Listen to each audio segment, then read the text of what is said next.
কালী মা বলদাই রঙ্কিনী কালী আদি স্থানতে এখানে চলে এসেছিলেন ঘাটশিলা, এখানে এসে উনি পুজো নেন। এটা হলো সেই মন্দির যেখানে উনি অবস্থান করেন।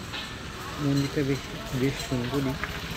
আমরা গেছিলাম, এখানে তুলসী মঞ্চ সত্য আছে। একবার মা পার্বতী মহাদেবের সাথে কলহ করে ঘাটশিলা চলে এসেছিলেন এবং শ্রী শ্রী সেখানে উনি কালী স্বরূপেই পুজো নিয়েছিলেন ভক্তদের কাছে। সেই ব্যাপারটা এখানে রয়েছে মন্দিরের ভেতরে। এটা মন্দিরের গর্ভগৃহ। এখানে মা রঙ্কিনী কালী অবস্থান করছেন। এই পাশে মহাদেব রয়েছেন, মহাদেবের বিগ্রহ, শিবলিঙ্গ অবস্থান করছে, আর এখানে ভগবতী অবস্থান করছে।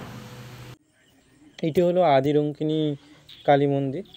এখানে ভক্তরা আসেন এবং নারকেল এবং লাল শালু দিয়ে নারকেল বেঁধে এখানে তাদের মানস পূর্তির জন্য এখানে বন্ধন করেন। এবং এই হলো আদি রঙ্কিনী টেম্পল। কথিত আছে এখানে একসময় নরবলি হতো, কালক্রমে নরবলি প্রথা বন্ধ হয়ে যায় এবং তার পরপরই এখানে পশু বলি প্রথা শুরু হয়। এখন পশু বলি হয়।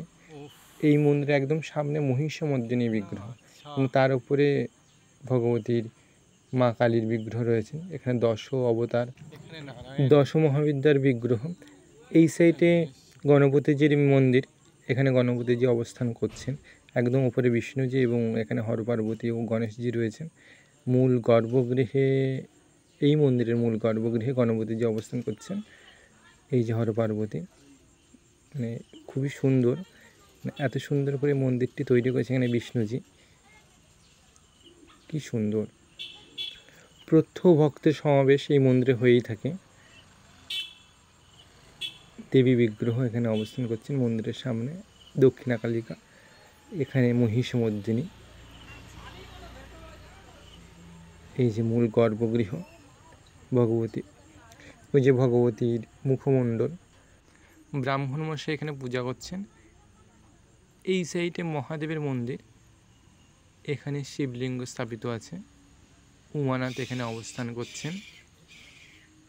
এই যে মহাদেবের চিত্র অঙ্কিত, জায়গাটা বেশ সুন্দর।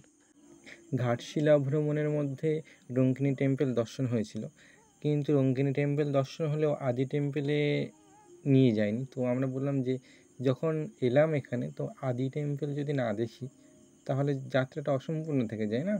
তো এক্সট্রা কিছু টাকা দিয়ে আমরা আদি টেম্পলে যাওয়ার জন্য রাজি করলাম ড্রাইভারকে।